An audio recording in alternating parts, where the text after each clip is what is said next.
everybody, welcome to the Vitruvian Life.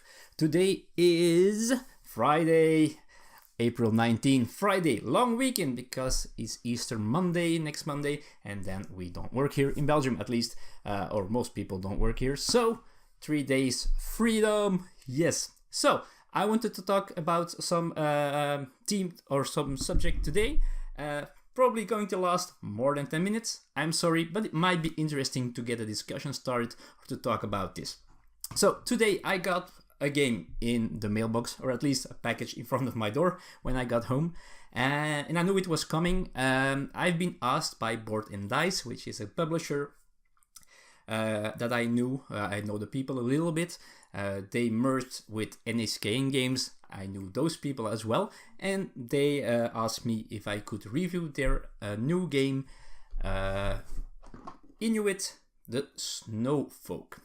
Now, I filmed an unboxing just before I make this video. Will be online very soon. I think maybe even before I put the Vitruvian Life episode online. So go and check that out if you want. But what I wanted to talk about is this time is themes in board games, and not and then I'm talking about themes that need research, themes that or board games that really took care to handle the theme with respect, right? Or with the necessary research. This one is of course a very important one. This is about Inuit. And people have a lot of feelings about games about a group of people, a certain ethnic group, right? So what they did is they took the chance, but they did their work. So I already also did it in the unboxing. I read a part of the publisher's note. So they have a publisher's note here where they say that they don't want to simulate real life of the Inuit, but they also don't wanted to avoid inaccuracies. They want to avoid mistakes, of course. So they collaborated with Inuit organizations, with institutions and individuals to have the game pay respect to the Inuit everywhere. So I think that's very cool. So they took care of that. Now, is everybody going to be happy? Probably not. But that's not maybe, well, that might be a part of the discussion. So it is a risk that they take by making a game about this theme, right? But I just wanted to show you some games that I think also did their job while making the game by doing research and handle everything with respect. And I'm going to show a few. If you have more, let them know in the comments which games do you have played that you think took the theme very well. And I'm talking about real life theme. I'm not talking about IPs. That's a very different story. I could take a whole bunch of games here that about IPs, intellectual properties that have been handled with or without taking care of the IP, without respecting it. But now it's about real life things, history and all that thing. So we have, for example, Western Legends, which is a sandboxy game about being a legend in the old Wild West. In this game, each player will have a character, and all characters were real life. I think they were all real life people. I think so. And I must say they handle this with respect as well. There are Native Americans in there, or Indians. I'm not sure what they prefer. And there were also some of them that were in the game, but that they, in the end, they didn't put into the game because family of or ancestors of the game those people didn't want to be portrayed in the game, and they did that, and they showed the necessary respect, for which I applaud them. What else do we have here? A very heavy game. This is a dark game, very dark. This War of Mine. This is about war. this really is about surviving. You're in a house with a group of people. Opening the door is dangerous by itself. You never know who is at the door, what they want, if they just want help or if they just want to get your stuff. If you go outside, you come into a world that is filled with danger, with snipers, with bombs lying everywhere, children dying, and all that stuff. So very dark theme. It is. Let me see if I think it was. Yeah, you are in Pogoren, which is, I think. I don't want to say anything wrong. So it is in a certain real existing place. It is about not that far away country for me, about not that long ago history, and this handles this with respect, the respect that it needs, that it deserves. It makes it a very dark game. That's true, but with it is awesome.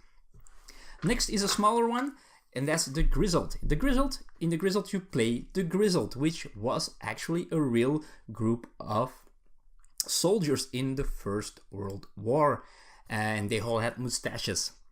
And in this game, you're trying to survive. You're not trying to be a hero. You're not trying to kill the Germans or whatever. You're just trying to survive, to live another day, and at the end survive the war.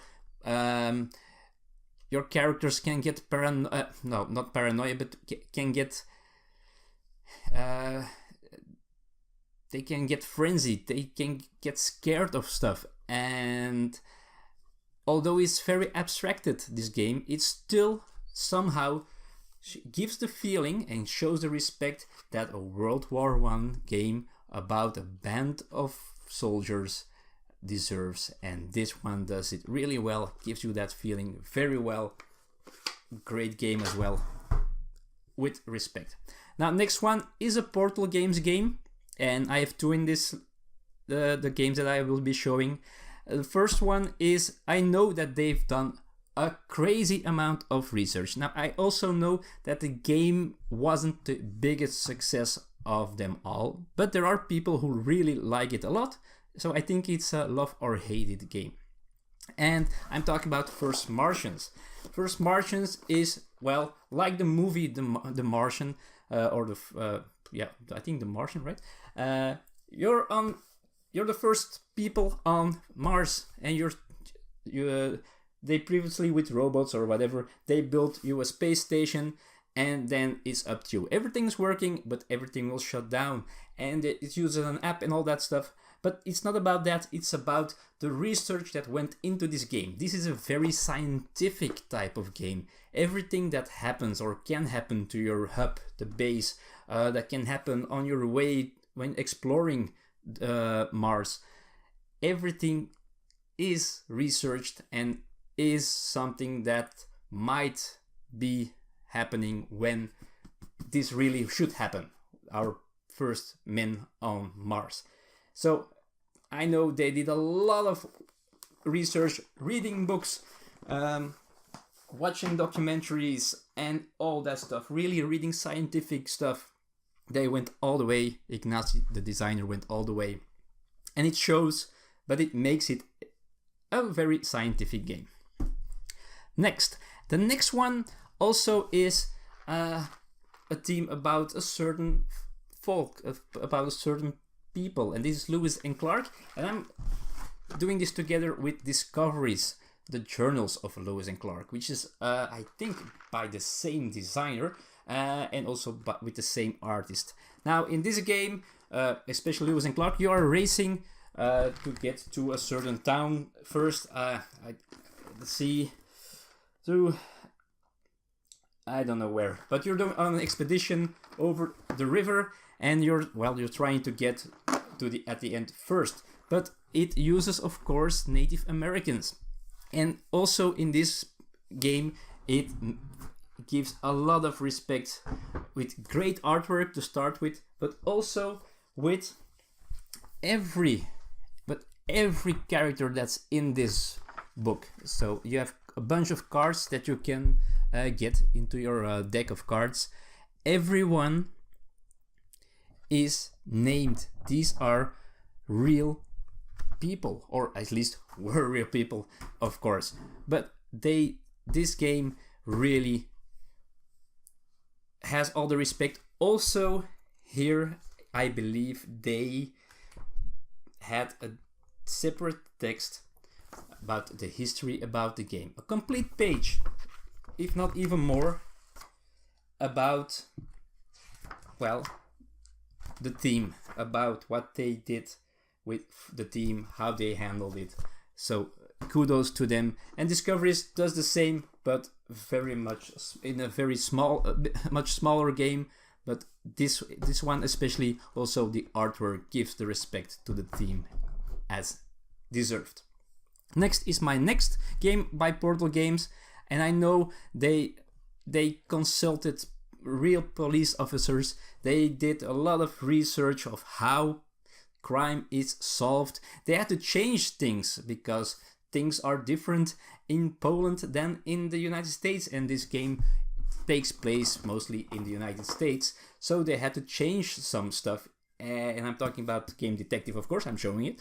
And they want to make it feel like you are really doing the research as a real team of investigators and going to places, talking to people, having people, well, you have to push people maybe when you're interrogating them with their, they might get good or bad results.